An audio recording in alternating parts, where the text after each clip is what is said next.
சும்மா அமலாக்கத்துறை அதெல்லாம் கிடையாது. எங்களுக்கே தெரியும். இத்தனை போட்டு ஒரு ஆள்கிட்ட 10 ரூபா போடுறீங்கன்னா அப்போ எத்தனை பேர் எத்தனை கோடி போட்டிருப்பீங்க. கேட்டால் லோடு இறக்குறவன் இது உடஞ்சி போச்சு, பாட்டில் இறக்குறவனுக்கு காசு கொடுக்கணும், லோடு இறக்கணும் காசு கொடுக்கணும்னு சொல்லிட்டு இவங்க கணக்கு சொல்கிறான்.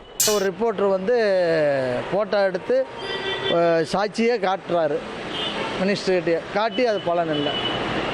ரிப்போர்ட்டர் 5000 கடையில் நீ பாட்டில் வாங்கினியான்னு திரும்பி கேட்குறாங்க. அப்புறம் அந்த ரிப்போர்ட்டர் என்ன பண்ணுவார் பாவம். இன்னும் அமலாக்கத்துறை உள்ளே போய் பார்த்தாங்கன்னா இன்னும் அதிகமாக தான் இருக்கும் இல்லையே, கம்மியாக இருக்கிறதுக்கு வாய்ப்புகள் இல்லை. ஏன்னா அந்தளவுக்கு முறைகேடுகள் நடந்துக்கிட்டு இருக்கு. ஒவ்வொரு பாட்டிலுக்கும் ஒவ்வொரு கடையிலையுமே 5 ரூபா 10 ரூபா அப்படி வச்சு வாங்குறாங்க. இடி ரெய்டில் 1000 கோடி ரூபாய் ஊழல் நடந்ததாக சொல்லப்படுவதை அவர்கள் ஆதாரபூர்வத்தோடு வெளியிட்டு அதை மக்களுக்கு சொன்னால்தான் நாங்கள் அதை நம்ப முடியும்.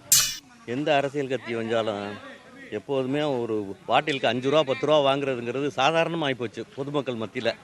பில்லு கொடுக்குறேன், ஸ்கேன் பண்ணுறேன் அப்படின்னு சொல்கிறாங்க. இது வரைக்கும் அந்த மாதிரி நடந்ததாக தெரியவே இல்லை. பாட்டிலுக்கு 10 ரூபா கூட தான் வாங்குறாங்க, 10 ரூபா 20 ரூபா வாங்குறாங்க. நியாயமான வேலை கிடையாது, நியாயமான சரக்கு கிடையாது. பில்லு கம்ப்யூட்டர் பில்லு போட்டு சரக்கு கொடுக்க சொல்லுங்கள். குற்றம் சாட்டியிருக்காங்க, அதுக்கான ஆதாரம் என்ன இருக்குது, அதை நிரூபித்தா தான் நம்ம ஒத்துக்க முடியும். நிரூபிக்காதப்ப எப்படி ஒத்துக்க முடியும்? முதல்ல மதுபானமே இல்லாமல் இருந்தால் மக்களும் நல்லா இருக்கும், வீடுகள் நல்லா இருக்கும், பொம்பளைங்க சுகமாக குழந்தை குட்டியோட கொஞ்சம் நல்ல விதமாக வாழலாம். மெட்ராஸ்லேருந்து பொன்னேரி, ரெட்டில்ஸு, மீஞ்சூர், மேட்டுப்பாளையம், இந்த பக்கம் போனால் கோபிடிப்பூண்டி, கவரப்பேட்டை, எல்லா இடத்துலையுமே 150 ரூபா தான். ஆனால் பழையர்காட்டில் 140 ரூபா கரெக்டாக வாங்குறாங்க. 150 ரூபா கொடுத்தா கூட 10 ரூபா கொடுத்துட்றாங்க திருப்பி காசு. 10 ரூபாய் இந்த 140 ரூபாய்க்கு 10 மச்சம் வாங்குறாங்க. அந்த 250 ரூபாய்க்கு 20 ரூபாய் வாங்குறாங்க. கூடுதல் தான் வைக்கிறாங்க. 140 ரூபாய் 140 ரூபா கேட்குறாங்க. அப்படி அந்த 5 ரூபா தரப்போன சரக்கு இல்லைன்றாங்க. அதாவது பார்த்தீங்கன்னா டாஸ்மார்க்கே வேண்டாங்கிறாங்க.